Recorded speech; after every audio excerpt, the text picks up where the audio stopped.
Selamat sore dan salam sejahtera untuk kita semua. Perkenalkan saya Samantha Madsen, selaku moderator dalam acara Perubahan Mitologi Seiring Zaman pada hari ini. Saya berterima kasih kepada Mitologi Club Indonesia yang sudah mengadakan acara ini. Dalam kesempatan ini, kalian akan mendapatkan banyak informasi menarik terkait dengan mitologi. Adapun susunan acara yang akan kita lakukan ialah pembukaan, pemaparan materi, sesi tanya jawab, dan diskusi serta penutup. Di acara kali ini kami sudah mengundang beberapa ahli mitologi. Silahkan memperkenalkan diri. Dimulai dari Bapak Winton. Silahkan. Bapak Winton.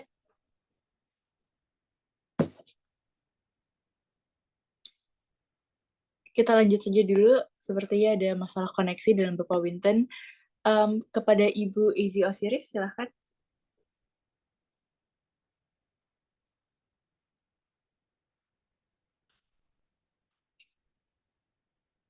Anda masih muted, Ibu. Oke.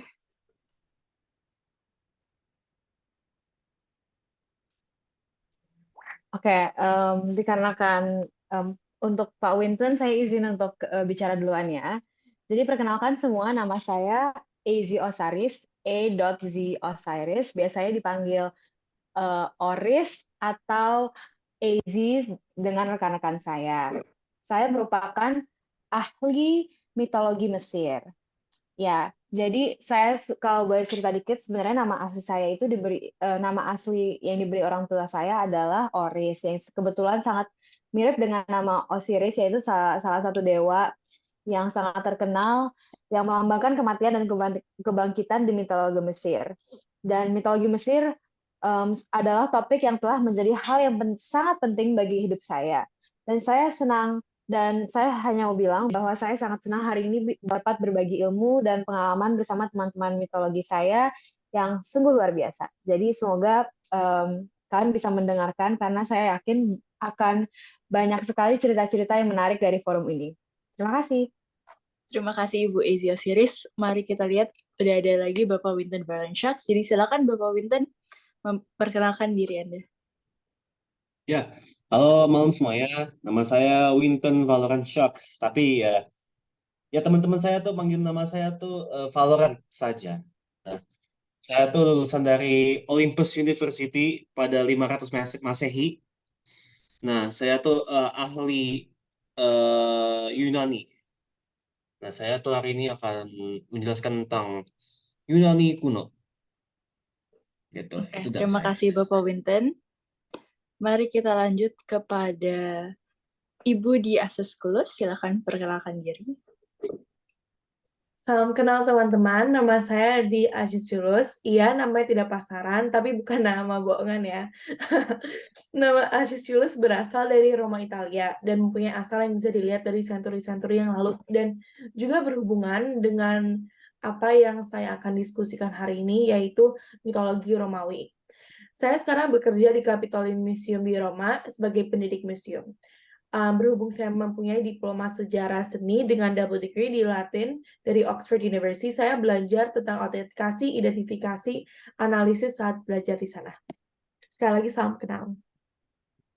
Terima kasih Ibu di Aseskulus.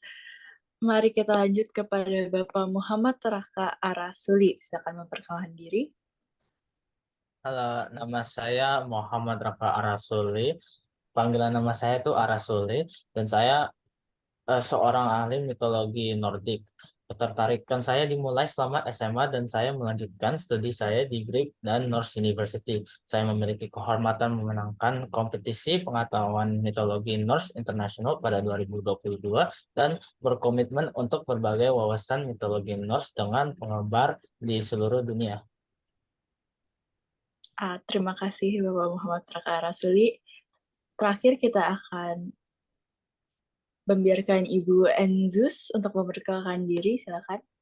Halo, perkenalkan nama saya Enzus. Saya adalah ahli mitologi dari Slavia. Hari ini saya akan menjelaskan keluarga para dewa-dewi dari Slavia. Terima kasih. Terima kasih Ibu Enzus. Terima kasih saya ucapkan kepada semua pemateri, semua para ahli yang sudah menyempatkan waktu untuk menghadiri acara kita ini. Berhubung sesi pembukaan telah berhasil dilakukan dengan baik, maka kita memasuki sesi selanjutnya yakni pemaparan materi. Sebelum memulai sesi ini, saya akan membacakan beberapa ketentuan yang harus diperhatikan. Pemaparan materi oleh setiap pembicara, kami beri waktu masing-masing selama 5 menit. Saat pemaparan materi oleh pembicara, maka peserta tidak boleh menginterupsi atau memotong pembicaraan. Terkait dengan pertanyaan dan sanggahan akan diberikan waktu tersendiri dalam sesi tanya-jawab yang akan dilakukan setelah semua pemateri selesai menyampaikan materinya. Nah, sebelum para ahli menyampaikan materinya, saya akan berbicara sedikit tentang mitologi. Menurut Kamus Besar Bahasa Indonesia, KBBI, mitologi dapat diartikan menjadi ilmu tentang bentuk sastra yang mengandung konsepsi dan dongeng suci mengenai kehidupan dewa dan makhluk halus dalam suatu kebudayaan. Kata mitologi berasal dari bahasa Yunani terdiri oleh mitos dan logos. Mitos berarti sebuah cerita naratif, dan logos dalam konteks ini adalah usaha manusia untuk mengadakan pendekatan terhadap gejala alam yang lebih dititik beratkan pada hal-hal yang bersifat rasional. Maka mitologi merupakan usaha manusia menjelaskan gejala alam dan asal-usulnya yang belum diberi bobot ilmu pengetahuan yang rasional oleh manusia.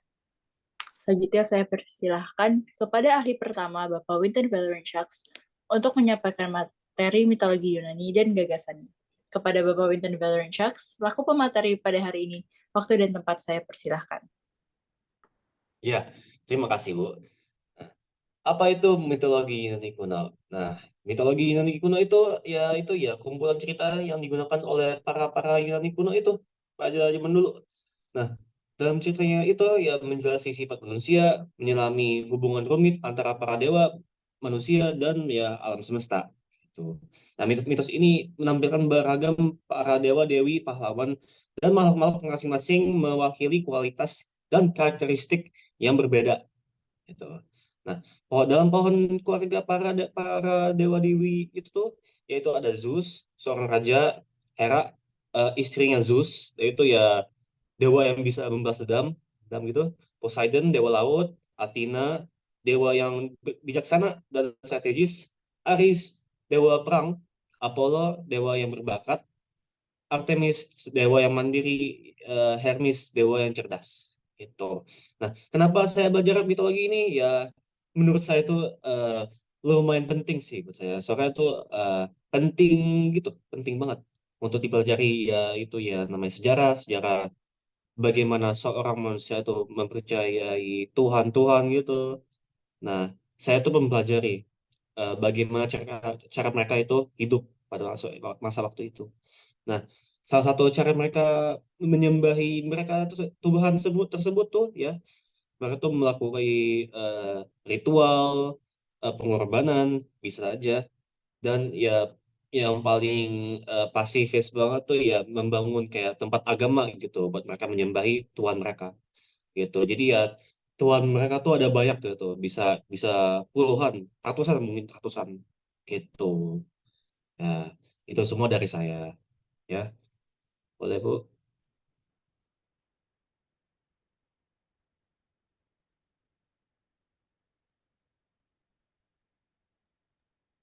Terima kasih saya ucapkan kepada Bapak Winton Valerenchaks yang telah menyampaikan materi secara menarik dan jelas. Tentunya, selanjutnya mari kita simak kembali pemaparan materi dari ahli kedua kita, yakni Ibu Ezi Osiris yang akan membawa materi mitologi Mesir. Kepada Ibu Ezi Osiris, waktu dan tempat saya persilahkan. Ya, hal lagi kepada semua penonton dan juga rekan-rekan saya dalam forum ini. Pertama-tama saya ingin, karena tadi semuanya pada sempat untuk menceritakan mengenai pengalaman mereka dan riwayat pendidikan, saya juga mau bilang kalau saya juga alumni University of Oxford. Saya mendapatkan degree in MPhil in Egyptology, dan sekarang saya bekerja sebagai direktur riset pada salah satu pilar korporasi terbesar di dunia. Maaf, saya ulangi lagi. Jadi saya sekarang bekerja sebagai direktur riset pada salah satu pilar korporasi terbesar di dunia permitologian, yaitu THEOI Mythology.Inc. Nah, jadi sekarang tanpa menunggu lebih lama lagi, saya ingin pertama menceritakan mengapa saya belajar mitologi ini juga.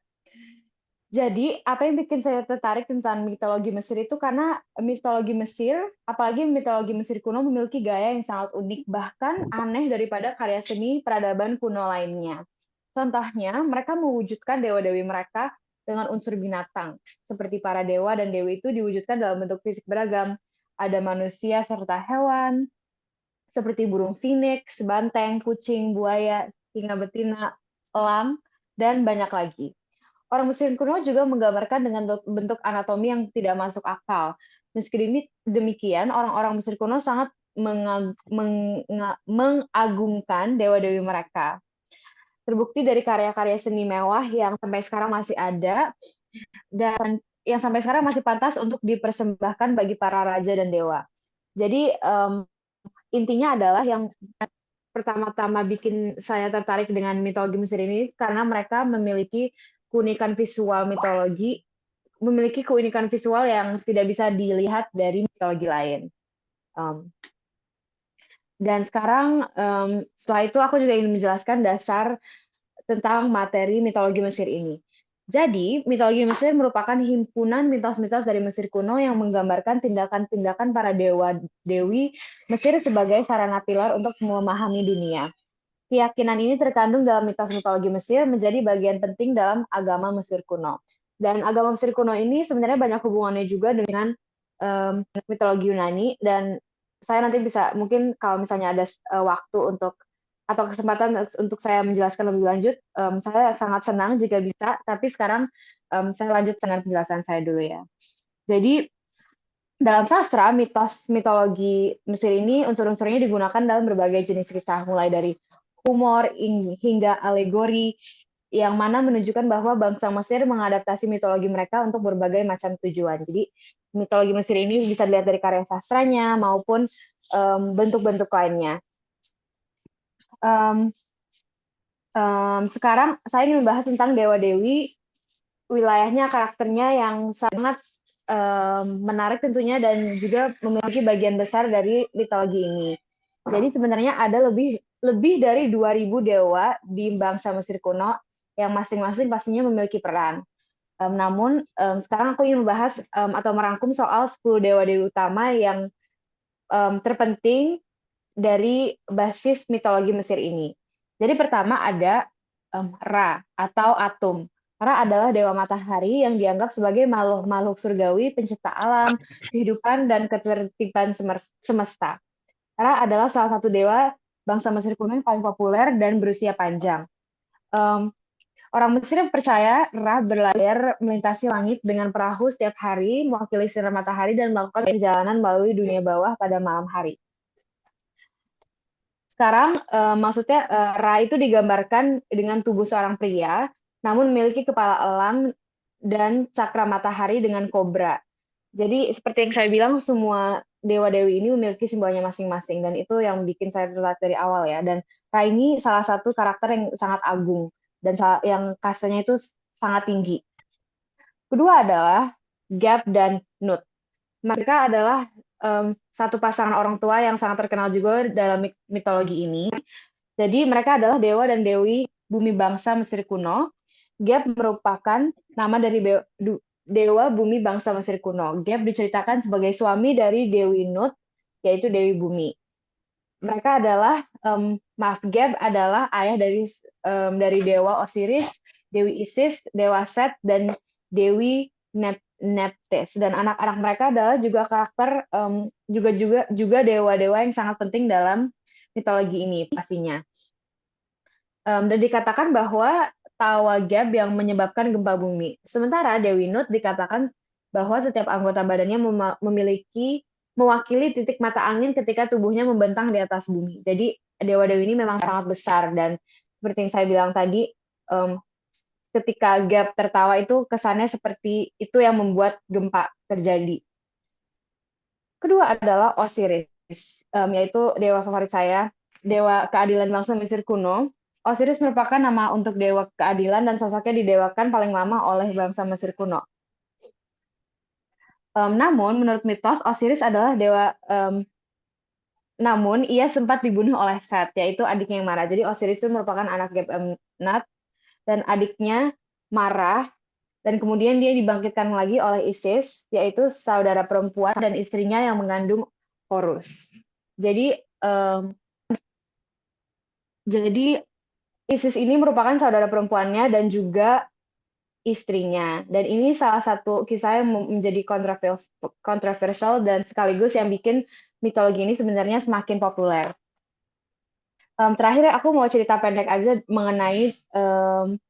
mengenai Set yang membunuh Osiris sendiri. Jadi Set itu sangat spesial. Ia merupakan dewa kekacauan dan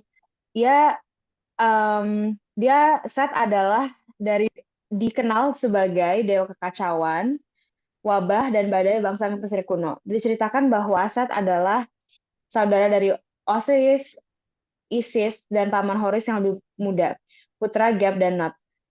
Pembunuhan Osiris kakak laki-lakinya karena ia dendam dan cemburu. Jadi dia membunuh kakaknya karena dia memang dendam dan cemburu oleh kakaknya sendiri.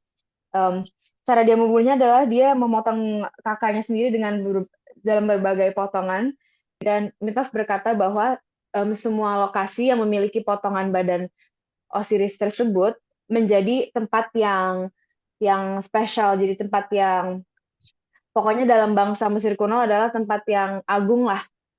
Dan itu sekian dari saya. Maaf cuma sempat cerita soal 4 karakter, namun semoga jelas dan memberi kalian ilmu mengenai mitologi Mesir kuno ini. Terima kasih. Terima kasih Ibu Easy Osiris sudah memberi wawasan kepada mitologi Mesir. Selanjutnya mari kita simak kembali pemaparan materi dari ahli ketiga kita, yakni Ibu Di Asseseles, yang akan membawa materi mitologi Romawi. Kepada Ibu Di Asseseles, waktu dan tempat saya persilahkan. Terima kasih. Jadi, seperti yang saya sudah bilang, saya bekerja di Capitoline Museum di Roma. Berhubung saya bekerja di Roma, Roma itu adalah awal mula dari mitologi Romawi. Untuk kasih awal mulanya, mitologi Romawi adalah kumpulan legenda Romawi tentang dewa-dewi Romawi yang berawal dan tersebar melalui tradisi lisan. Mitologi ini, kalau dilihat-lihat, mempunyai sedikit persamaan dengan mitologi Yunani, terutama mengenai mitologi tentang para dewa-dewi. Kalau di mitologi Romawi, kebanyakan dewa Romawi digambarkan sebagai manusia, dilahirkan namun tak akan tua, kebal terhadap apapun, bisa tak terlihat, dan tiap dewa mempunyai karakteristik tersendiri. Karena itu, para dewa-dewi juga mempunyai nama-nama gelar untuk tiap karakternya yang mungkin lebih dari satu. Jadi awal mula munculnya mitologi Romawi ini adalah dari penyair bernama Virgil. Dia menghasilkan epik nasional Roma bernama Aeneid, yang mengacu pada mitos yang menghubungkan pendirian kota tersebut dengan dewa dan legenda Yunani. Jadi saat kota Roma dibuat dan berevolusi, mitologi Romawi juga mengikut berevolusi dengan kotanya. Dan saya akan menyebutkan beberapa contoh dewa-dewi yang mungkin pernah didengar. Kita mempunyai Cupid, yaitu dewa cinta yang memakai panah. Dan kita juga punya Flora, dewi bunga dan musim semi yang kita sudah pernah dengar sebelumnya.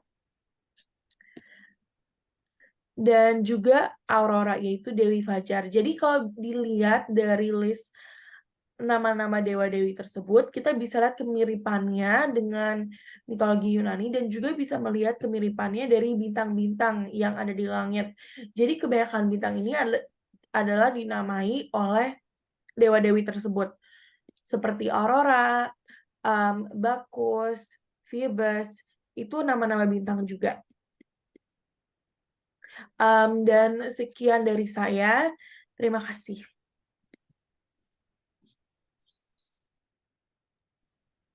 Terima kasih Ibu Dia Seseles yang sudah memaparkan materinya secara menarik dan jelas. Selanjutnya, mari kita simak kembali pemaparan materi dari ahli keempat, yakni Bapak Muhammad Raka Arasuli yang akan membawa materi mitologi Nordik. Kepada Bapak Muhammad Raka Arasuli, waktu dan tempat saya persilahkan. Kasih Bu Samantha. Jadi, mitologi Nordik adalah warisan budaya Nordik kuno yang penuh dengan cerita dan legenda yang menggambarkan dunia dewa, makhluk mitos, dan kisah epik. Dalam mitologi ini, kita diperkenalkan kepada dewa-dewa yang kuat seperti Odin, dewa kebijaksanaan, dan Thor, dewa petir yang memiliki palu Mjolnir. Ada juga tokoh-tokoh menarik seperti Loki yang sering kali menjadi penyebab berbagai masalah. Selain dewa, mitologi Nordik juga mencakup makhluk-makhluk luar biasa seperti Midgard, serpent, dan serigala Fenrir yang memainkan peran penting dalam cerita-cerita mereka. Kisah-kisah epik dalam mitologi ini termasuk Ragnarok yang adalah kisah tentang akhir dunia serta Volsunga Saga yang menceritakan perjalanan pahlawan. Penting untuk dicatat bahwa pengaruh mitologi Nordik masih terasa dalam budaya modern kita. Karakter-karakter seperti Thor dan Loki telah menjadi bagian dari budaya populer dan banyak unsur dalam sastra seni dan film modern berasal dari mitologi ini. Jadi meskipun mitologi Nordik berasal dari masa lampau, warisan budaya ini tetap hidup dan relevan hingga hari ini.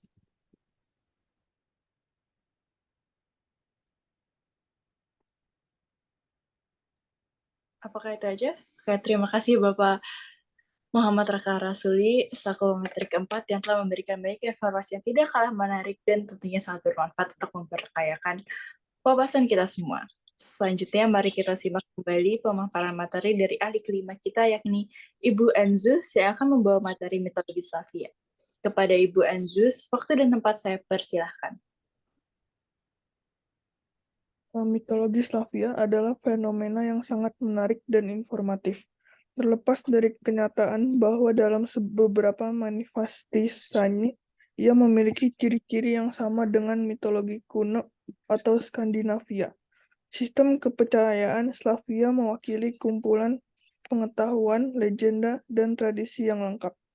Sepenuhnya orisinal dalam kaitannya dengan semua masalah utama tatanan dunia. Mitos-mitos Slavia kuno telah sampai kepada kita dalam bentuk yang sangat berbeda. Sebab tidak mengerti orang yang Yunani kuno, tulisan orang-orang ini muncul menjelang akhir sejarah pagan mereka. Pada saat yang sama, faktanya adalah bahwa meskipun terdapat keragaman etnis dan agama, orang-orang Slavia berhasil melestarikan ciri-ciri dan gagasan umum yang sampai sekarang menjadi ciri nenek moyang jauh mereka. Contoh paling menonjol adalah tradisi membakar boneka yang melambangkan akhir musim dingin. Yang menarik adalah mitologi Slavia awal yang dewa-dewanya membentuk semacam kuil yang memiliki 3 tingkatan utama. Tingkat tertinggi dihuni oleh para dewa yang bergantung pada semua makhluk di bumi. Contohnya, Svarog yang mempersonifikasikan langit, bumi, dan anak-anak mereka. Perun, api, dan Dasburg. Pada tingkat menengah mitologi Slavia ditempatkan para dewa yang bertanggung jawab atas perkembangan suatu suku serta aktivitas ekonomi apapun, Rod dan Chur. Terakhir, tingkat terendah adalah makhluk yang mengendalikan area lingkungan tertentu seperti danau, goblin, hantu, dan putri duyung.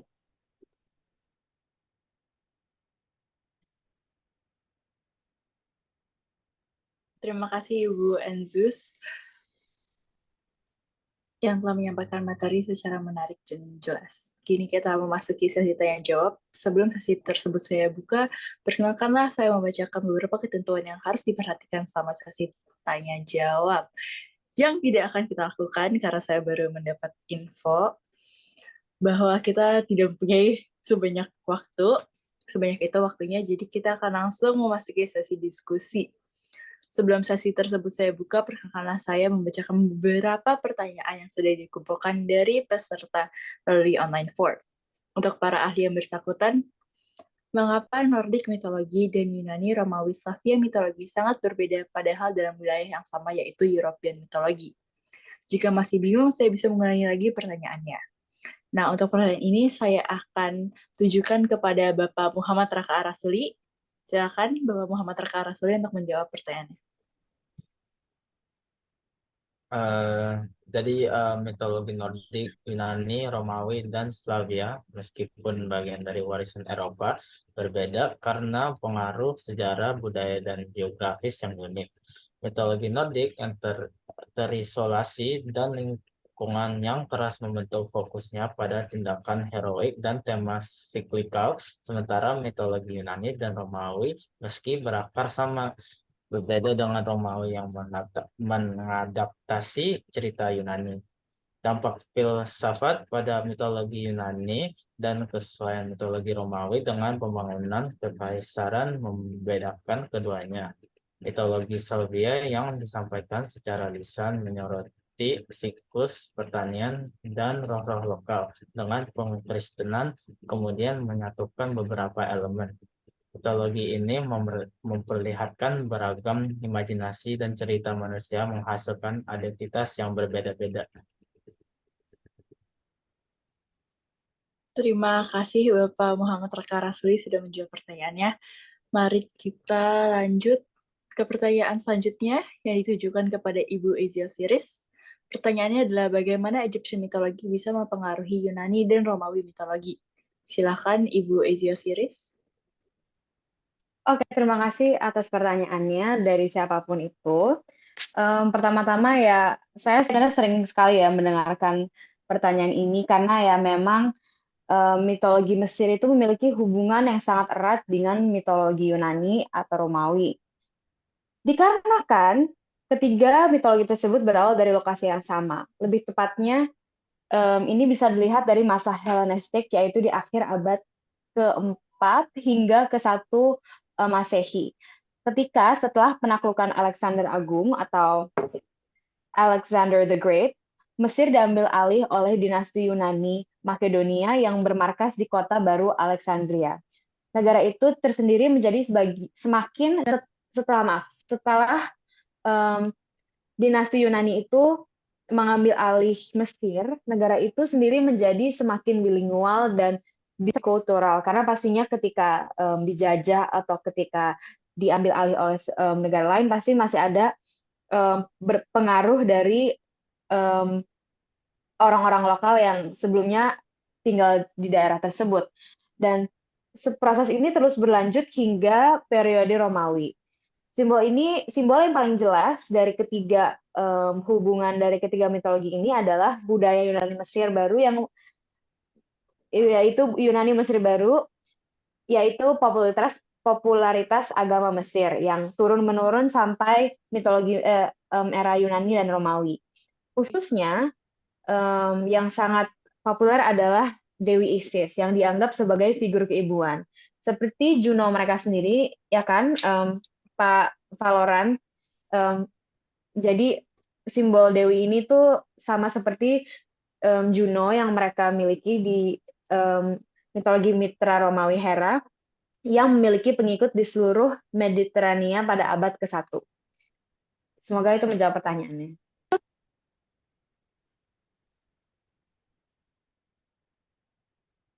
Terima kasih Ibu Ezia Osiris atas wawasannya. Mari kita lanjut ke pertanyaan berikutnya yang ditujukan kepada Bapak Winton Valorant Sharks. Bagaimana Romawi mitologi bisa mempengaruhi mitologi Yunani? Silakan Bapak Winton untuk menjawab. Oke, mitologi Romawi, tahu kan? Itu mereka tuh banyak mengambil dari mitologi Yunani gitu. Mereka mencampur hal-hal ya seperti para dewa-dewi mereka dan mengubah cerita para dewa-dewanya. Nah, Romawi menjadi seperti dewa-dewa Yunani gitu ya. Dan mitos-mitos Yunani menjadi bagian dari budaya seni dan cerita-cerita Romawi. Tapi meskipun berbagi ini semua, kedua mitologi tetap mempertahankan hal-hal unik mereka sendiri gitu. Jadi ya seperti yang saya bilang, pertempuran di dalam desa gitu. Seperti apa tuh namanya tuh yang di bangsa Romawi, Spartan. jika kalian pernah dengar. Nah, mereka tuh kayak prajurit gitu pada masa Romawi tersebut gitu. Mereka mengambil ya kultur-kultur dari para dewa, dasar-dasar dari itu apa ya Yunani gitu loh. Oke, itu dari saya saja. Terima Karena kasih Bapak waktunya Winton udah mau ke Valentine. saya, itulah Ya, dari saya ya. terima kasih Bapak Winton. Oke, kita akan lanjut dulu kepada Ibu Enzus. Mengapa Sabia mitologi bisa terpengaruhi semi-Finnish shamanism? Silakan. Oke. Mitologi Slavia dan perdukunan Sami Finlandia adalah dua sistem kepercayaan berbeda dengan latar belakang budaya dan sejarah yang unik. Meskipun ada kemungkinan terdapat interaksi atau pengaruh budaya di antara kelompok-kelompok ini dari waktu ke waktu, penting untuk dicatat bahwa mereka berasal dari daerah yang berbeda dan memiliki akar yang berbeda. Pengaruh mitologi Slavia pada perdukunan Sami Finlandia karena fenomena yang terdokumentasi dengan baik atau diakui secara luas. Terima kasih Ibu Enzus sudah menjawab pertanyaannya. Mari kita lanjut selanjutnya kepada Ibu Dias Seskulus, yaitu bagaimana pengaruh Romawi kepada dunia sekarang. Silakan Ibu Dias Seskulus. Terima kasih untuk pertanyaannya. Saya akan menjawab lumayan singkat aja. Kalau efek mitologi Romawi itu lumayan banyak ya. Kita bisa lihat dari seni, dari architecture, dari teknologi, dari sains, sampai di sastra dan bahasa. Tapi saya mau ngomongin yang paling kelihatan aja, yaitu seni dan arsitektur. Jadi kalau di bangsa Romawi kuno, yang paling relevan yang saya melihat itu tuh kolom-kolom yang dipakai di masa Romawi. Jadi desain-desain kolom tersebut itu akurat dengan desain zaman dahulu dan sampai sekarang masih dipakai. Jadi itu salah satu efeknya sih kalau dari saya. Oke, terima kasih Ibu Dias Seskulus. Mohon maaf waktunya yang super sedikit.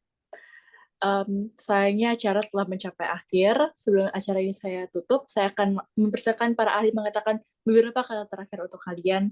Langsung saja satu-satu ya, silakan. Dari Bapak Winton mungkin. Ya, itu semua dari saya ya sebagai kesimpulan kisah-kisah dewa Yunani tersebut yang saya bilang itu ya dapat menjadi topik yang menarik dan menghubungkan kita semua dengan masa yang lalu yang berharga, menciptakan hubungan yang mendalam dalam dalam dengan sejarah manusia ya yang kita bagikan ya. Terima kasih untuk ya mendengarkan percakapan saya. Mohon maaf kalau ada yang kesalahan. Oh, saya Terima kasih Bapak Winton. Mari kita lanjut saja ke Ibu Ezi Osiris mungkin. Ya, pertama-tama terima kasih lagi sudah mengundang saya dalam forum ini. Dengan apa yang kita sudah lihat dari selama forum ini, semua mitologi pastinya memiliki keunikan masing-masing. Dan sekian dari saya minta maaf jika sebelumnya ada salah ucapan atau kata. Dan sekali lagi terima kasih banyak untuk semuanya dan semoga ketertarikan terhadap mitologi akan terus hidup.